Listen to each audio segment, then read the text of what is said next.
Nagpagalingan sa pagkanta ang mga taga Dubai at Northern Emirates sa Global Pinoy Singing Idol ng DZMM at ANCOP o Answering the Cry of the Poor ng Couples for Christ sa Middle East. May balitang Middle East, si Raquel Salinel.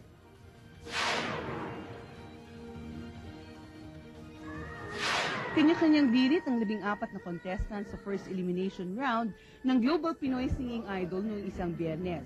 Walang tulak kabigi ng mga judge dahil sa galing nila sa kani-kanilang estilo at kalidad ng boses.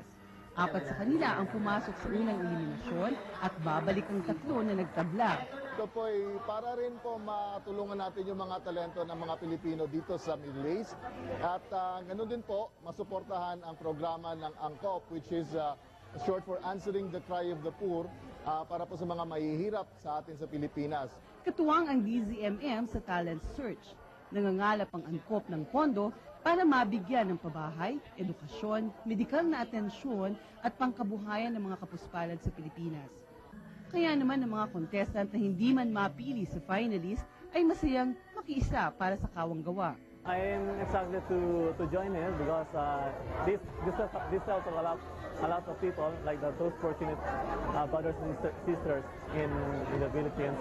Hindi man daw siya nanalo, masaya pa rin siya dahil magagaling ang mga sumama sa kantahan. Patunay raw na world-class singers ang mga Pinoy. Medyo kinakabahan pero can manage naman po siya. And at the same time, masaya syempre kasi win or lose naman, for sure alam ko makakatulong ako sa mga poor children po.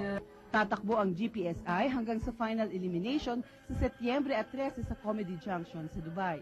Ang mananalo rito ay lalaban naman kasama ang galing sa Kuwait, Oman, Doha, Saudi Arabia sa Setyembre 27 sa Abu Dhabi. Ang magwawagi sa gitnang silangan ay makikipagpaligsahan naman sa Enero sa Pilipinas. Nagbabalita sa Middle East, Raquel Salinel, Dubai, UAE.